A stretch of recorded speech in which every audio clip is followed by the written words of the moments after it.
Hello and welcome back to another episode of Game Brigade. I'm your host Brian, and on this show we do reviews, previews, and playthroughs of your favorite games. So if you're new here, please consider subscribing. Today on the show we're going to be taking a look at a Kickstarter of Endless Winter. If you are new to the show, we do these Kickstarter reviews. We're going to be covering the Kickstarter, deciding if the gameplay is worth it for us to back, as well as the financial value on the game. So stay tuned for more information. Okay, Endless Winter, Paleoamericans. We're currently on day 18. I actually wanted to record this a little earlier, but unfortunately I couldn't get out. But this is actually working out well because it's going to fall in right in line with our Friday upload. So we are currently at 3,500 backers and $271,000. And this is by a first-time backer or first-time creator, Fantasia. So I want to make sure that people are aware that this is a first-time creator. I always mention that there are red flags, not like necessarily bad things, but it's more of like just understand that there are roadblocks that first-time creators almost always go through, and usually it's in the production of the minis or usually it's always in the production stage, and it causes delays. I'm not saying that Fantasia Games doesn't have their stuff set up. They probably have a great setup going. But it's hard for me to know because when you try to go to their website, there's nothing here. I can't do anything. So it's hard for me to fully research this company and know exactly where they're at without, some of the resources and tools available to me. But they have people that are involved in this game that have worked on other systems and other games. So they at least have the pedigree to show us that they've got a good game. I just don't know. Second, they're starting it off with 4 content creator quotes. I think this is funny. This is the second time, I believe, this month that we had these quotes leading out the game. And instead of showing us the game like this, showing us, here's our game, and let's talk to you about our game, they're going to use the hype building mechanic. This is a marketing strategy to build up excitement for the game. What did Richard say? What did Alex say? What did Thomas and Thomas say? Like this is ways to get people to hype up. And I don't think this game necessarily doesn't deserve the hype. There's a lot of good press coming out on this game. I just think it's interesting. Instead of showing us the game, they want to show us the hype. Side tangent done. Let's continue. So what is Endless Winter? Endless Winter is going to be a Euro-style game where you're going to be taking actions with worker placement, but you're also going to be mixing it in with deck placement or deck building mechanics. It's an interesting take, and we'll cover more of the section on like how to play a little bit later. But what I want to go on down to is the pledge levels right off the bat, because I feel like immediately that this game, to me, feels like it's going to be a pretty safe back. Like, I don't think I could look at this game and be like, yeah, I don't feel comfortable about it. I feel comfortable. The gameplay looks like it's well thought out. Everything seems like it's in a good position. And the prices of the game aren't too bad. Like, comparatively to other systems and games that we've seen, I think the price isn't too bad. You might claim that this $120 price is a little high, but you're getting resin tokens, you're getting a play match, you're getting all the expansions. I think it's pretty on spot of what I would assume a game like this would cost. Of course, you're not getting a million minis, but you are getting some nice wooden meeples, and you are getting a few minis, so that is a thing. But let's talk about these and what you get. So the Pathfinder for €60 will get you the Endless Winter Deluxe Edition, so you're going to get any upgraded tokens. I'm not positive if its deluxe version will be the same as retail. I'm not sure, but the Pathfinder does get you that deluxe-ified edition. Okay, you're also going to get the Ancestors expansion and Canine Familiars module. That is part of what they call is the reason to back this on Kickstarter is by backing the retail version of the game. Effectively, you'll be getting 2 free expansions as a thank you. The Shaman expansion will be giving you those same 2 free expansions. They're also going to be giving you these 3 expansions. So you're going to be getting the Rivers and Raft expansion, Craft Painting expansions, and the Ceremonial Grounds module. They're claiming that this is a $145 value if you were to buy this all at retail. I think that's a little high, but it's not off far. It's fairly close. Usually these games are going to be probably $70, and then usually each expansion is between $20 and $30. So these are hard because these are small box expansions, right? We're assuming these are small box expansions.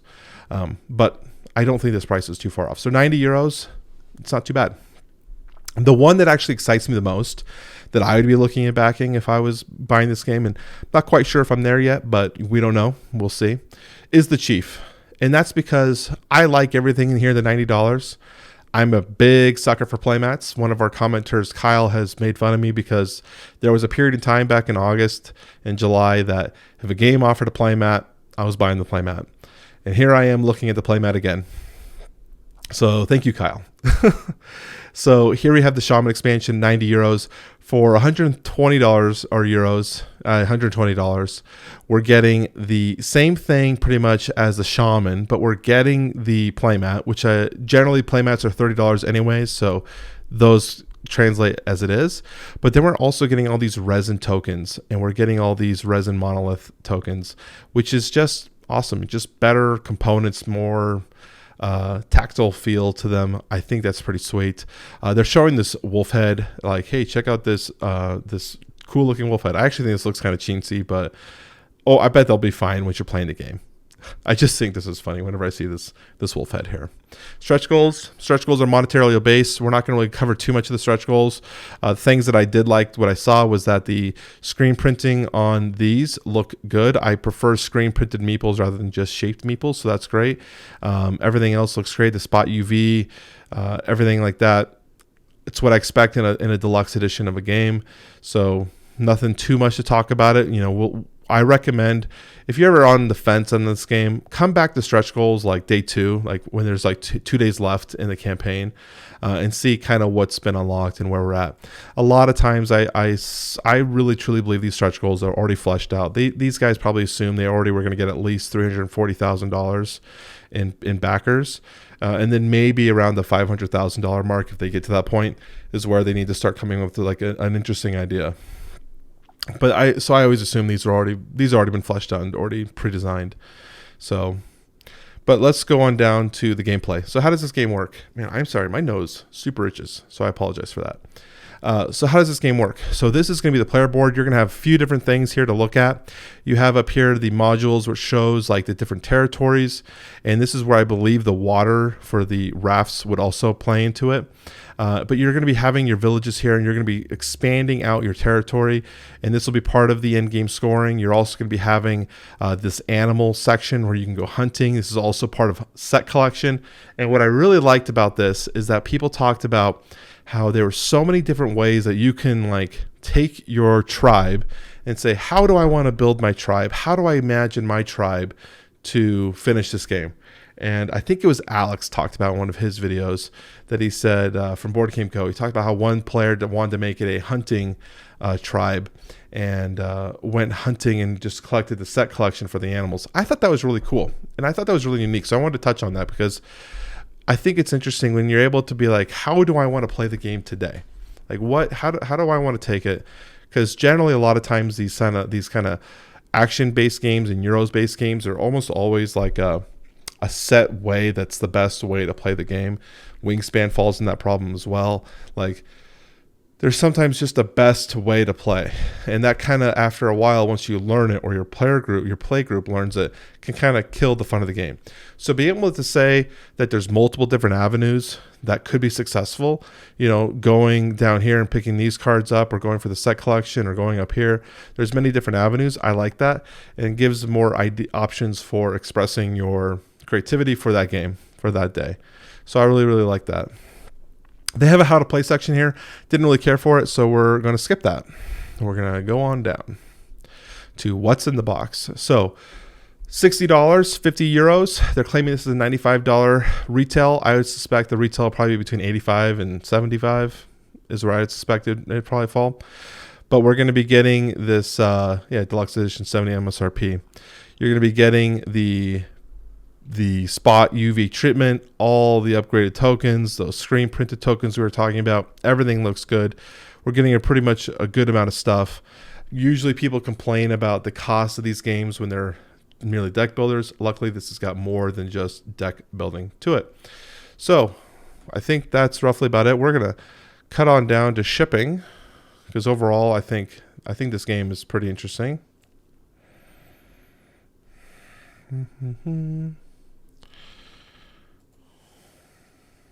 Okay. Shipping. So they have here, it's an Excel spreadsheet, which I think is interesting. But you can see USA, they have the Pathfinders, be 16 to 19, Shaman, 21 to 24, Chief, 24 to 27. I think the Chief one is relatively high, 24 to 27, because they're including that play map. But it's been pretty common to see between the $16 and $25 shipping levels. So nothing to really get surprising there. I think even Australia, good shipping costs for Australia. Those are usually pretty high. Overall, the shipping cost actually looks pretty great. France, Belgium has a great price here. So really the only place rest of the world is just, common stuff. And then they have a list of countries they don't ship to. So please make sure you are aware of that. So let's go ahead and bring my face up and finish this out. So overall, I think this was a harder one for me to cover because there's been so much content already out there created, and I felt like this game was so easy to say, yes, it's a good back. I think it's going to hold its value. I think this is going to be a game that many people are going to want in their collection going forward in the years to come. So it's hard for me to cover this and give you what don't I like? The only thing I didn't care for is obviously that it's a new first-time publisher, but that's part of Kickstarter. It's part of the whole reason this website kind of started, was letting first-time creators bring their product to backers and giving us an opportunity to support them. And I'm not seeing too much here as red flags. So yeah, I think it's good. And I want to know mostly about what you guys think. Is this one that you should be considering? Is this one that you are going to be backing? I'd love to know in the comment section down below, so please hit me up down there. For the giveaway for Oathsworn, I really liked in the last video that we did was the hashtag. Really made it easy for me to add everyone's entries and get everyone covered and supplied for that. So we're going to keep it up for this one as well. So you're going to leave a comment down below, say whatever you want. Criticize my hair, tell me I look like Superman with this freaking hair loop that's going on right now. Whatever you want to say, comment what you want, but then somewhere put in there hashtag endless winter.